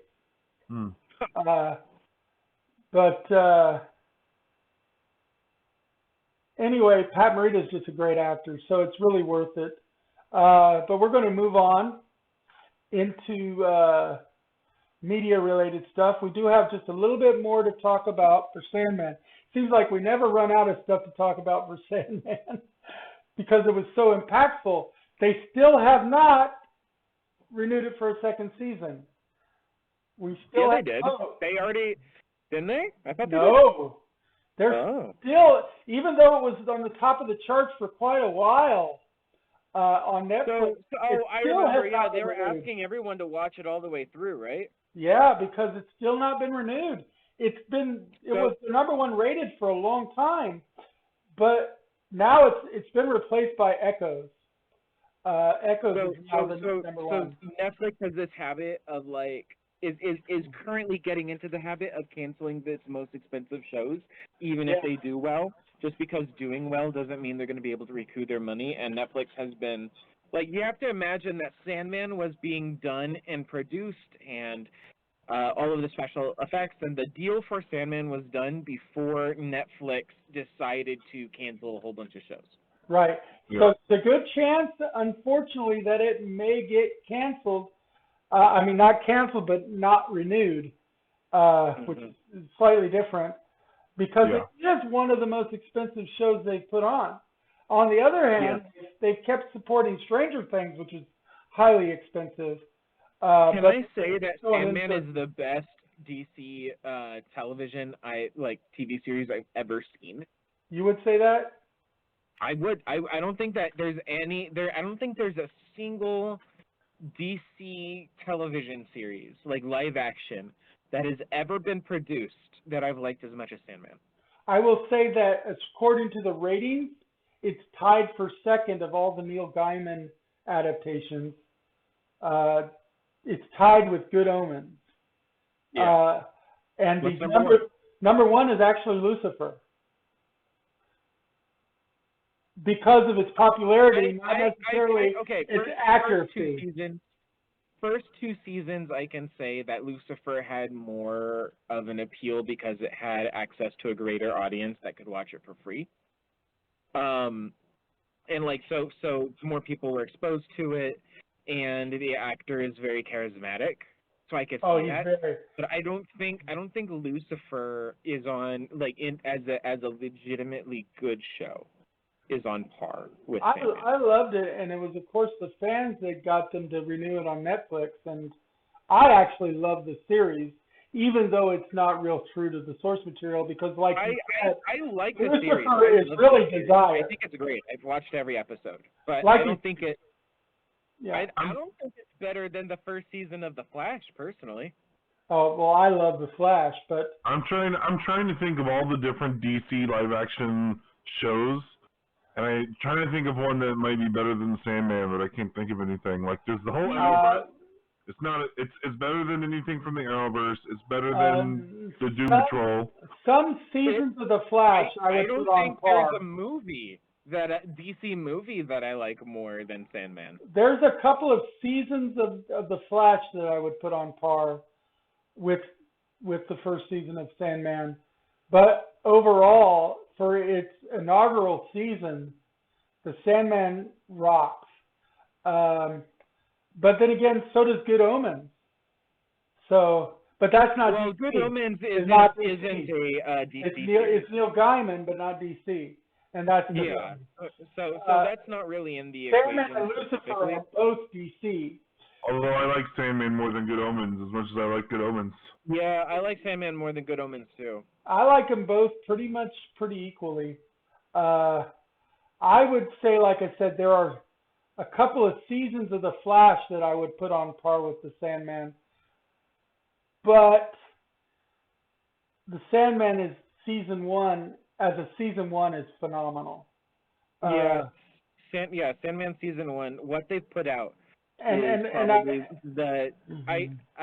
was legitimately more interested in Sandman than I was in She-Hulk and Miss Marvel, and I'm honestly now struggling to think of a Marvel live action like the Disney Plus series that I liked more than Sandman, and I don't think I've seen it either. Sandman is just the pinnacle of what is excellent TV. The only one I might put kind of above, or not above, but almost on par. There's actually two. WandaVision and Loki. Both of those were great. I have issues with Loki. I think the thing I love about Loki is the lore building. The thing I don't like about Loki is Loki, but that's a discussion for another day. That's Hiddleston. That's just a personal preference thing too. No. I love Tom Hiddleston as Loki. I don't like how they turn like how average people were able to combat Loki.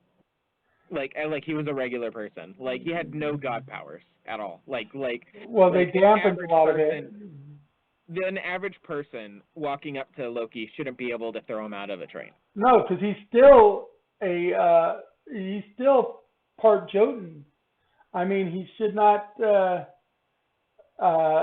He's still part giant. He should have that innate strength, if nothing else, that makes it to where he can combat a regular person. So that without getting too much into it, I kind of had an issue with how godlike they were successfully able to do Loki, but I loved the lore building, how they discussed the multiverse,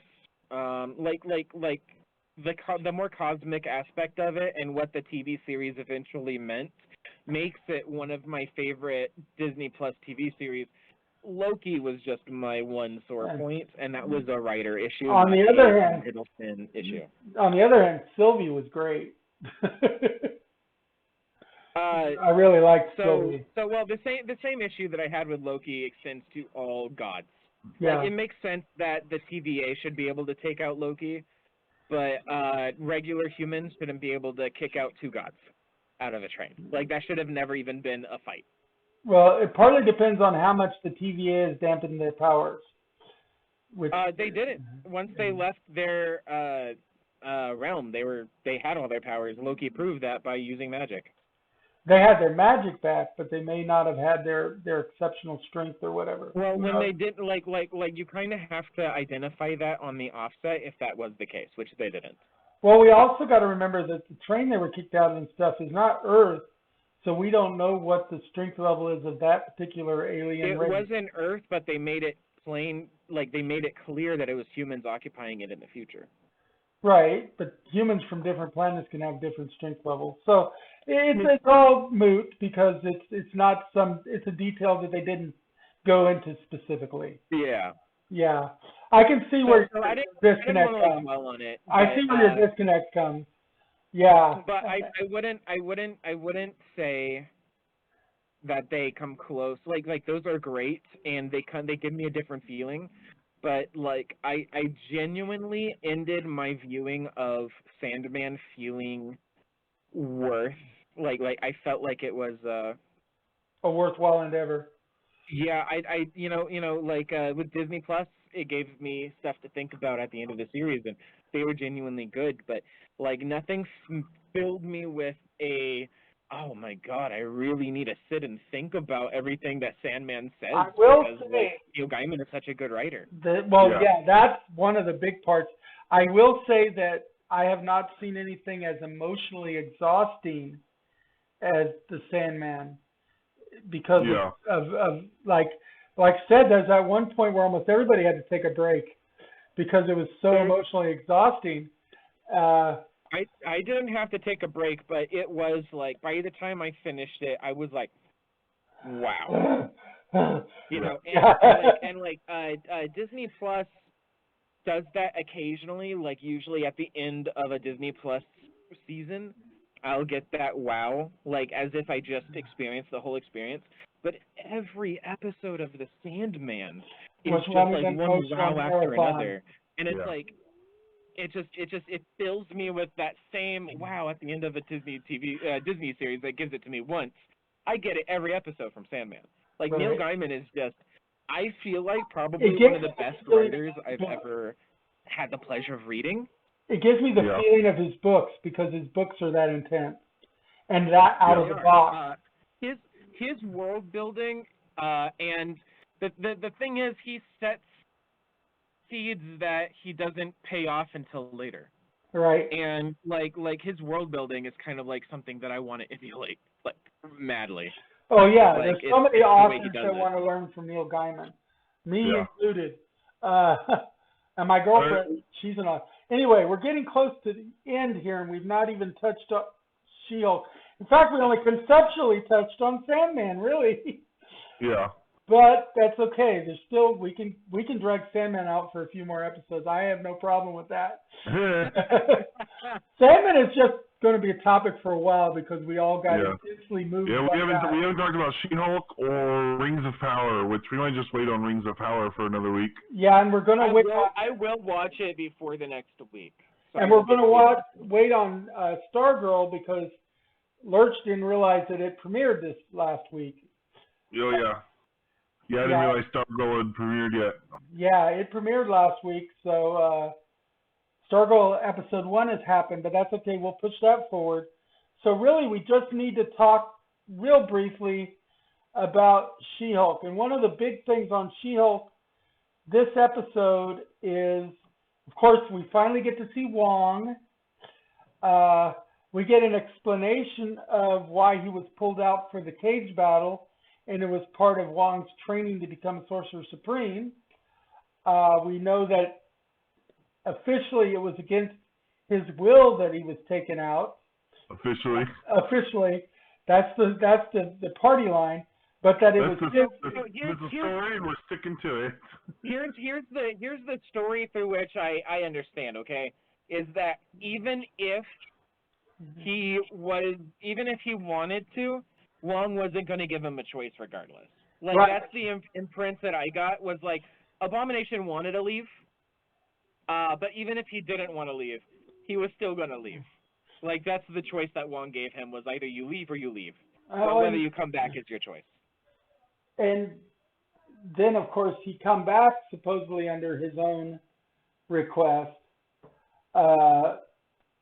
because he was offered a place in the Mage City. But anyway, we get a little bit of Blonsky here, so it's good. We get a little bit of Wong. I like how Wong skates out at the end of the trial when they start to say, "Yeah, you broke the law too." Oh, yeah. I must be going. You broke a man out of prison, and that's against the law. Peace out. I mean, shit. Sorcerer Supreme, I'd feel like, okay, well, you know what? I could break whoever I want out of prison. Like, they're not a threat to me. I'm not under your jurisdiction. You know, I'm the Sorcerer Supreme for this entire material plane. Why do I care what your human laws say? So I would like to see. Okay, so I would like to see Wong getting stripped of his Sorcerer Supreme status when he gets convicted of like leaving the Abomination out of the cell, and like when he gets convicted by the U.S. government, they'll just be like, yeah, you can't be Sorcerer Supreme anymore. And somebody I don't want him to be that petty. Well, and somebody like the Living Tribunal would have to come strip his powers. So you know. The Vishanti. Yeah, the Vishanti would strip their powers, not the Living Tribunal. Well, yeah, the Vishanti, really. But yeah, it would take somebody of that power level to even do it. Well, they give the Sorcerer Supreme their power to even be the Sorcerer Supreme, so it's like their choice. But yeah, of course, I feel like if they did it over something so petty, then Doctor Strange would have no chance of being Sorcerer Supreme for long, because you know he's going to do worse shit. Right? Yeah. But it would be the excuse to give Strange the Sorcerer Supreme mantle finally. So, I don't imagine this. I at most, this might impact the Doctor Strange world for like a 10-minute scene at most. I don't think it's really going to impact. I was just making a joke of like, what if they just like kick him out? I don't think that's actually going to happen. I really enjoyed that moment though with Jennifer Walters in her car talking to the audience. She's like, "Listen, this isn't some guest appearance cameos every episode kind of a show. I mean, sure, there was my cousin the Hulk on the first episode, and then we got Neil Blonsky, the Abomination. We got okay, it's still my show. Look at the title. Remember whose show this is about? Yeah." I love that. That's totally her fourth wall breaking. The other thing, which is also in great controversy online right now, is their attack on misogynistic people. Because there's a lot of male misogynists out there who don't want to see an empowered female character, and they don't want. Yeah, you heard a lot of like vitriol being spewed against Jennifer. It's huge. In fact, there's a huge upheaval just about the whole twerking end credit scene. I mean, and the slapping down of people like, what's her name, her ex-coworker who was suing the Asgardian elf.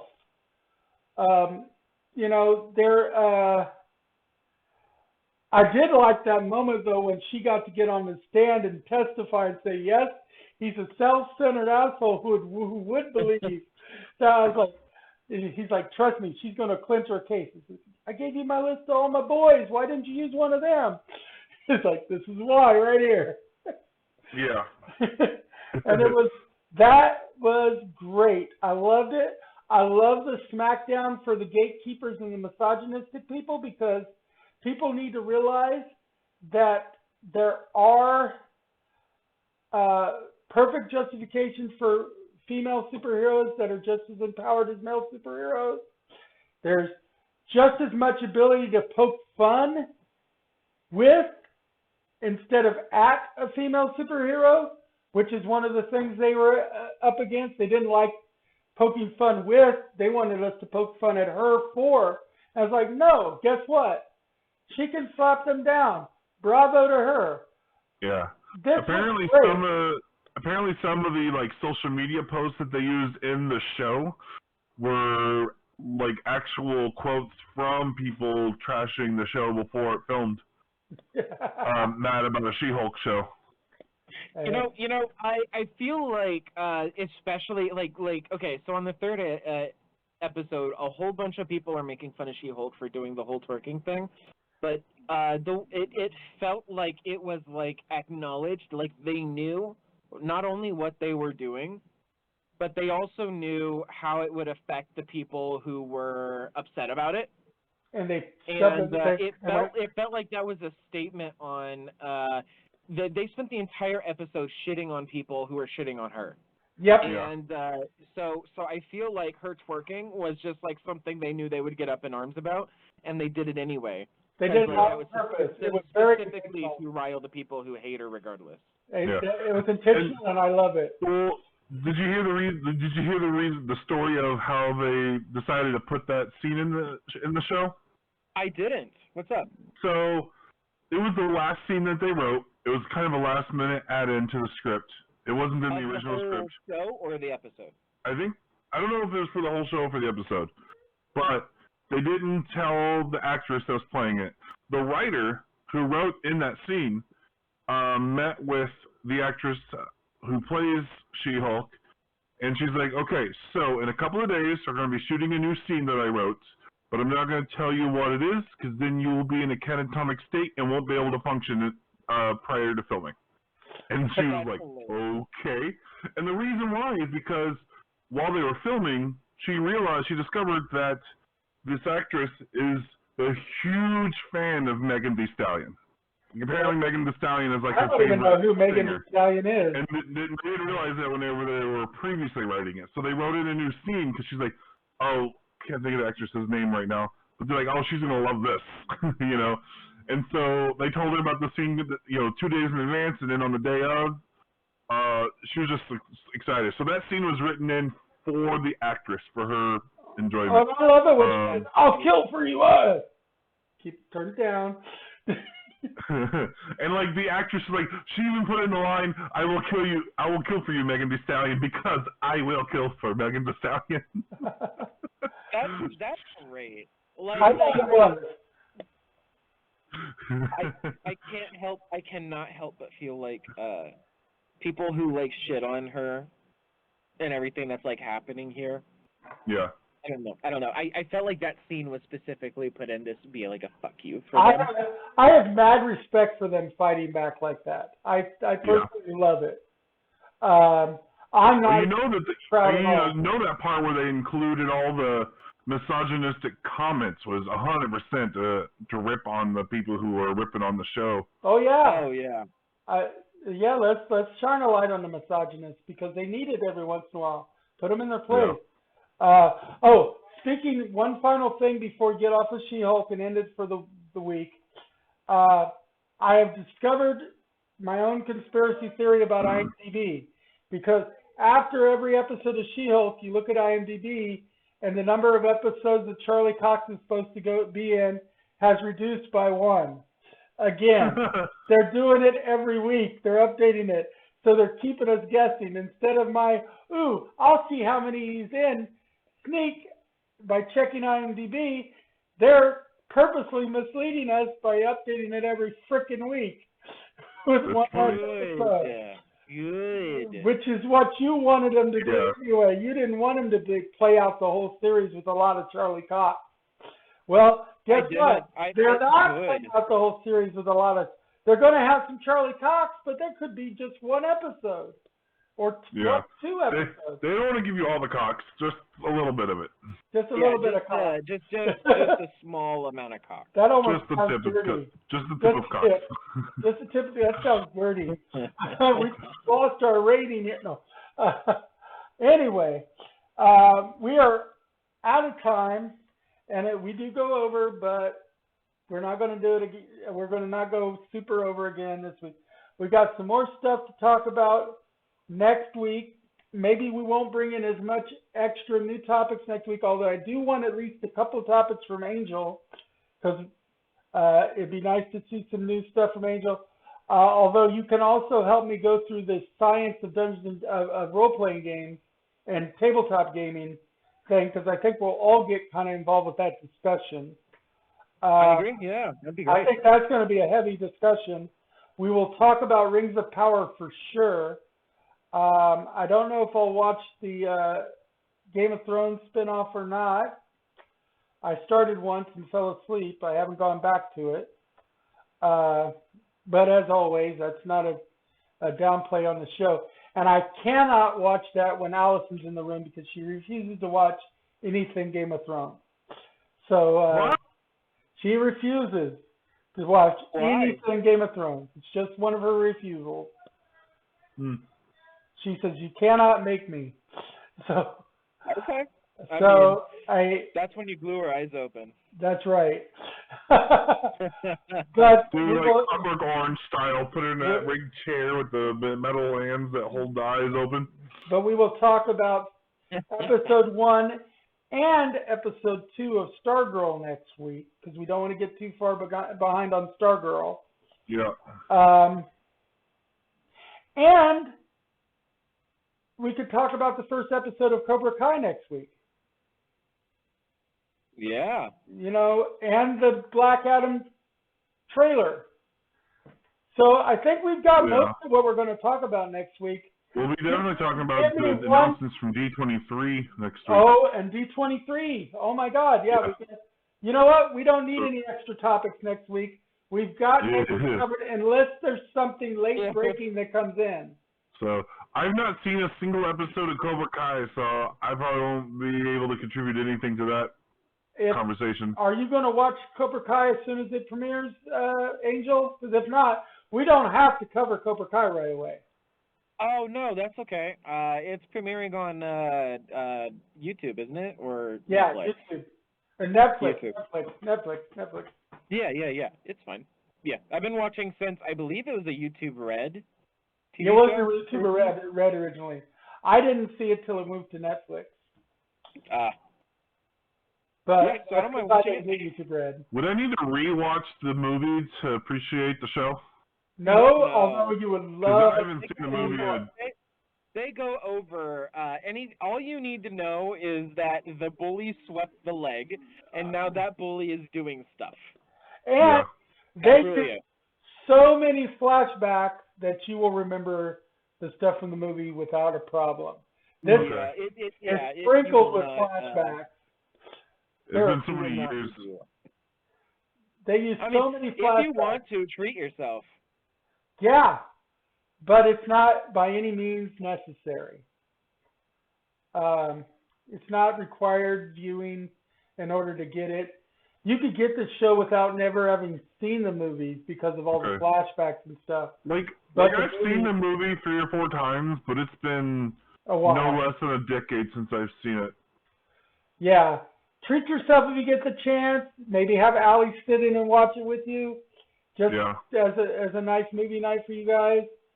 But don't feel obligated. By no means feel obligated. Oh, other thing we can talk about next week. Oh, we might have to push it to another week after that.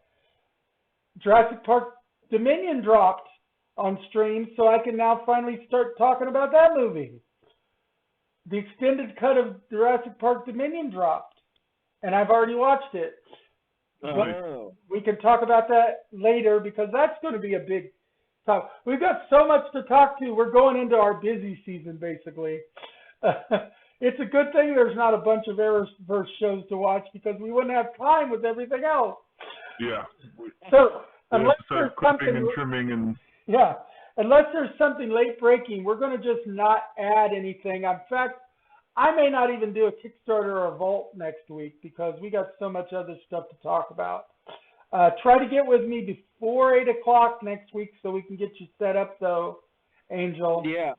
and we'll jump right in running. We'll rush through the intro, and that means for you listeners out there, we're going to have everything ready to go. Just to mention, I've minimized my chat window, so I'm hoping nobody came and talked and I missed them. I did have to make sure to adjust my stream because I was streaming my Fractured game earlier in the week, and I had a 5-minute delay set up because of from PvPs. I didn't want PvPs finding us. Nobody talked in chat, so we're good. And I had to make sure to turn off the 5-minute delay because we don't want to be on a whole 5-minute delay. But, but if you're PvPing, it's a good idea to have a delay because otherwise you can get ambushed. Because our guild we weren't PvPing as much as we were going in places where we were in the risk of being PvP'd because we were taking on legendary monsters, and that's a PvP danger zone. And so we didn't want them to easily be able to find us. Danger zone. Yep. Right on to the danger zone. Anyway, we are going to catch everybody next week. As you can already see, we got a lot to talk about next week. Other than anything late breaking, and there's always late breaking stuff coming in, so there'll probably be a few spot mentions. Other than that, we've pretty much got our topics for next week nailed down. Same bat time, same bat channel, same great set of hosts. I want to thank my two hosts that are here with me. Lurch, as always, it's a great time. Angel, we're so glad you've joined the actual fold and become a more permanent installment here. We value your opinion greatly, even when we disagree. In fact, especially when we disagree, it's for great conversation. And that's what this show is really about. Great conversation about nerdy topics where we can truly nerd out for a little while. And it's been a great nerd out session. Yeah. We'll catch everybody next time. As we say around here, may all your rolls be 20s, or if you do fumble, may it be epic in scope and the tale be told for generations to come. Remember your fatality, your finishing moves, and game over. Good night, everybody. Good night. Peace out.